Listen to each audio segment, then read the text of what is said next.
Greetings and welcome to the third of the Deltascape series of videos. This time we are dealing with the third one called Halicarnassus. An odd name, I do not know where it's from. Some of these bosses seem to be from other Final Fantasies, but I do not recognize her at all. I started with 7 unfortunately, but back to the point. This is by far the most complicated boss of all 4 of them that have shown up so far, and you will see what I mean once the fight actually starts. Now this boss's main gimmick is that she will, throughout the fight, turn in a random direction and cast what is called Rivet. You will see it on her cast bar. This turns anybody within an approximately 140-130 degree angle in front of her into frogs for around 8 seconds. As you should know, frog is not something you want, so all you gotta do is make sure you're not in that area, which can be a little troublesome later on in the fight, as you will see. Now, what other thing does she do? Oh, she has a lot of things. Now, she has something called Spellblade Thunder 3, which is a frontal line AoE that deals a lot of damage and puts a vulnerability debuff on you. This will apply for every other spell she hits you with, generally speaking, that is an AoE. Then she has something called Spellblade Fire 3, which is a very large AoE area around her that has a safe spot right underneath her. So depending on where you are, you may decide to run away or just hang out underneath her.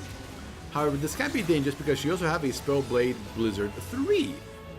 She also has those small ones, and she also has the Holy that she and the next spells will have, and then there's Spellblade Blizzard 3 right there. So as you can see, lots of areas that need avoiding, and there's Spellblade Fire 3.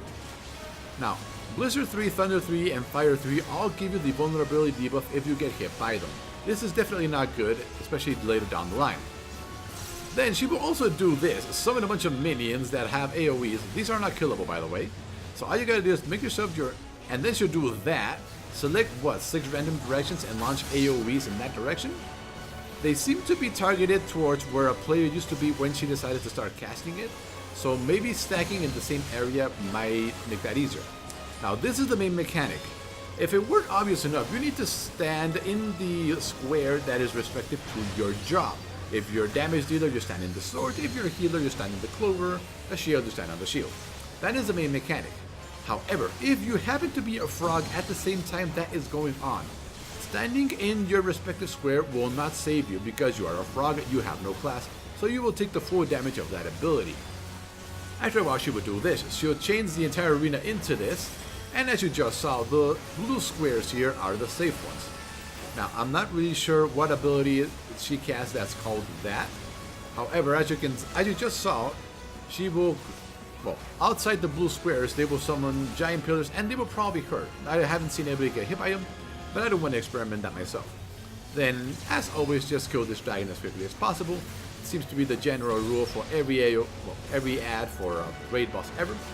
And then we have this, and yeah, she keeps doing her general spells. Then there's Fire 3 right there.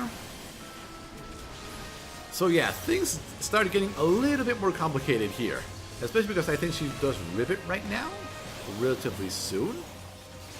Oh no, then she has this, where she forces you to either run towards or run away in the direction you were facing. Now currently this isn't much of a problem because all you gotta do is make sure you're facing in the direction of the blue squares and you'll be fine.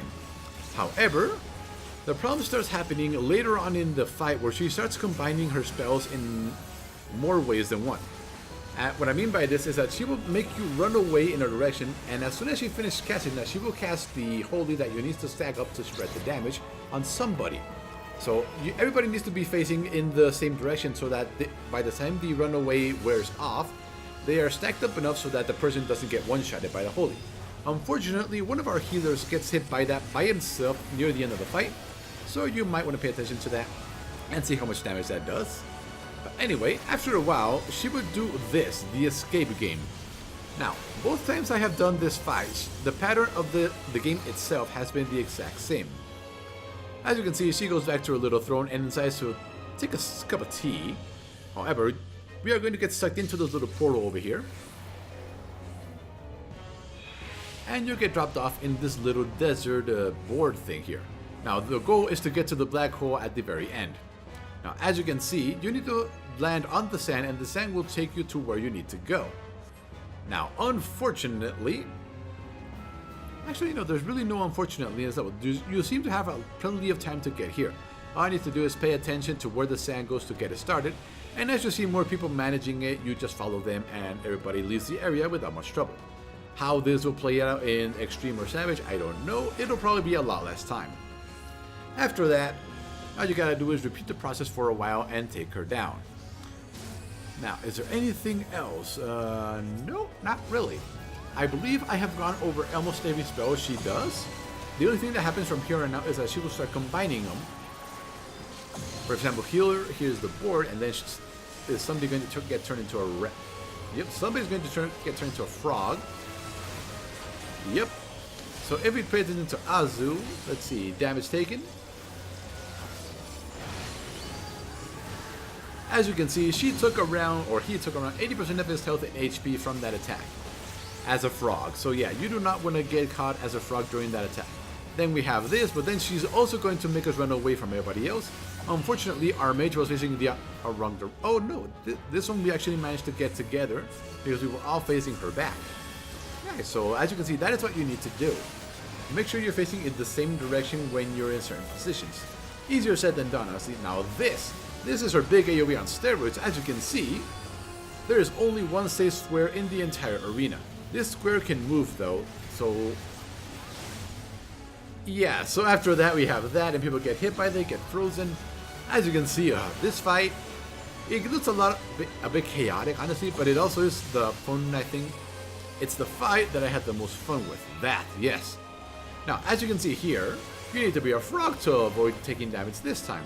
So just stand in front of her, get turned into a frog, and take no damage.